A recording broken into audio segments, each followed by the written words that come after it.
Annelida group में मुख्यतः कौन कौन जंतु आते हैं? जोंक और कछुआ। आर्थ्रोपोडा ग्रुप में मुख्यतः कौन कौन से जंतु है? इसमें तिलचट्टा तिलचट्टा हुआ, जू, खटमल, मक्खी आदि। मोलास्का ग्रुप के अंतर्गत कौन कौन से जीव जंतु या कीट आते हैं? पाइला या घोंघा।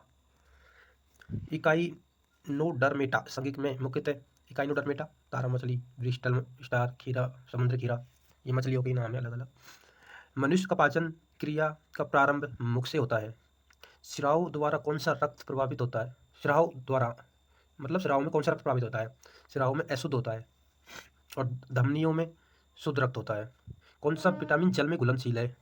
जल में घुलनशील बी और सी। सोडियम का कार्य होता है, यह रक्त दाब नियंत्रित करने में सहायक होता है तथा जल का संतुलन भी बनाए रखता है। पोटेशियम का कार्य क्या है? पोटेशियम यह हृदय की धड़कन एवं नाड़ी संस्थान के कार्यों को संचालित करता है। अगला क्वेश्चन, ग्लूकोज बिना ऑक्सीजन की उपस्थिति में मांसपेशियों में प्रतिक्रिया कर क्या बनाता है? लैक्टिक अम्ल। तो इसी की वजह से हम थकान आती है हमारे। ग्लूकोज बिना ऑक्सीजन की उपस्थिति में बैक्टीरिया या यीस्ट से प्रतिक्रिया करके इथाइल एल्कोहल बनाता है। ऑक्सीजन की उपस्थिति में ग्लूकोज की प्रतिक्रिया होती है तो क्या बनता है? कार्बन डाइऑक्साइड और जल का निर्माण होता है। एनीलिडास में उत्सर्जन उसके किस उत्सर्जी अंग द्वारा होता है? नेफ्रीडिया। एनीलिडा में उत्सर्जन उसके नेफ्रीडिया अंग द्वारा होता है। मूत्र का पीएच मान होता है 6। बहिस्रावी और अंतःस्रावी दोनों प्रकार की जो ग्रंथि है ना, अग्नाशय में होती है वो। पीयूष ग्रंथि और पिट्यूटरी ग्रंथि को किस अन्य नाम से जाना जाता है? मास्टर ग्रंथि के नाम से जाना जाता है। इंसुलिन हार्मोन लैंगर हैंस द्वीप के किस कोशिका द्वारा स्रावित होती है? इंसुलिन हार्मोन बीटा कोशिका द्वारा। पौधों के लिए सबसे अच्छा उर्वरक है कंपोस्ट खाद। पेट्रोलियम किस प्रकार की चट्टानों में पाया जाता है? तो पेट्रोलियम है अवसादी चट्टानों में। गुब्बारों को उड़ाने के लिए काम में लाई जाने वाली गैस हीलियम है। डीडीटी का उपयोग कीटनाशी के रूप में किया जाता है। इथेनॉल के अत्यधिक सेवन से हमारा यकृत प्रभावित होता है। सभी अम्लों में अनिवार्य रूप से पाए जाने वाले पदार्थ है, सभी अम्लों में ये तो अनिवार्य रूप से पाया जाता है। कौन सा? हाइड्रोजन। आग लगने तथा फैलने का सबसे कम संभावना सूती वस्त्र में होती है, इसलिए जो आग लगने वाली फैक्ट्रियों में सूती वस्त्र के अलग से ड्रेस दी जाती है वर्कर को। लोहे का सबसे प्रचुर स्रोत होता है मतलब हरी सब्जियाँ होता है इसमें। गैसोलीन को किसके साथ मिश्रण करके गैसोहॉल बनाया जाता है? Ethyl alcohol. तात्कालिक शक्ति के लिए धावकों को कौन सा पदार्थ दिया जाता है? ग्लूकोज। जो भी धावक होते हैं या क्रिकेटर वगैरह जो भी स्पोर्ट्समैन होते हैं ना, वो तुरंत मतलब उनको ऊर्जा प्रदान हो जाए उसके लिए ग्लूकोज लेते हैं ना। मानव जाति के लिए ओजोन परत का क्या महत्व है? क्यों महत्वपूर्ण है? क्योंकि यह हमारा जो पैरावैग्निक किरणों आती है जो हमें मतलब बहुत से त्वचा कैंसर से का कारण बनती है, उसे बचाने का काम करती है ओजोन परत। और टाइफाइड जिसे आंत ज्वर कहते हैं, सामान्य उसमें कौन सी औषधि काम में लाई जाती है?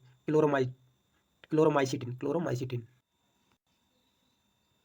गैस की लो सबसे गैस की लो की सबसे गर्म हिस्से को क्या कहते हैं?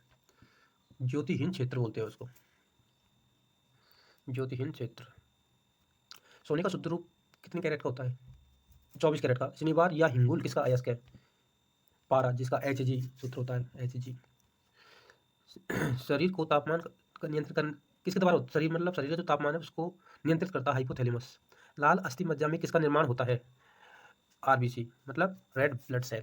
केसरूख डंडू में कितनी हड्डियां होती है? 33। बीसीजी का पूरा नाम क्या है? Bacillus Calmette Guerin. Bacillus Calmette Guerin. Okay. Athlete foot नामक रोग किससे होती है? कवक द्वारा होता है एथिलीट फुट। और एक होता है ना दमा, अस्थमा, ये सब कवक के द्वारा फैलने वाले रोग है इनकी। मैं हाँ ये देखो अगला क्वेश्चन भी आ गया। दमा कुबक नहीं है, कवक है। ठीक, शॉर्ट डाल दूंगा मैं किससे कौन कौन से रोग होते हैं। ठीक। फाइलेरिया नामक रोग किस कारण होता है? क्यूलेक्स मच्छर के काटने से होता है फाइलेरिया रोग। पेट्रोल 10%, एल्कोहल 90%, इन दोनों के मिश्रण से गैसोहोल बनता है, पेट्रोल प्लस एल्कोहल। सूत्रकणिका को अन्य के नाम से जाना जाता है माइट्रोकॉन्डिया। सूत्रकणिका को माइट्रोकॉन्डिया के नाम से जाना जाता है। बट वृक्ष पादपों किस वर्ग में आते हैं? ये आवर्त बीजी वर्ग में आते हैं। But flame of the forest, one की ज्वाला का अर्थ है ऐसे पेड़ों से जहाँ वर्ष भर पतझड़, सॉरी इसमें थोड़ा मिस्टेक है, ऐसे पेड़ों से भरा वन, सही है, ऐसे पेड़ों से भरा वन जो पतझड़ में फूलते हैं और लाल फूल बिखेरते हैं। अच्छा हाँ, जो पतझड़ के समय ना लाल फूल बिखेरते हैं तो वो एक ऐसे दिखाई देते हैं जैसे कि आग लगी हुई है वन में, तो उसे forest flame of the forest कहते हैं। पेनिसिलिन किससे बनाया जाता है? कवक से। लाइकेन को दो जीवधारियों का सहजीवी सहचार्य समझा जाता है। वो दो जीव कौन कौन से हैं? लाइकेन मतलब कवक और शैवाल, इनके द्वारा बनता है लाइकेन। आमतौर पर संश्लेषित वृद्धि माध्यम बेकरी में काम में लाया जाने वाला एगार किससे प्राप्त होता है? शैवाल द्वारा। बेकरी में यूज होता है शैवाल का एगार, है ना। लौंग पुष्पकली है एक।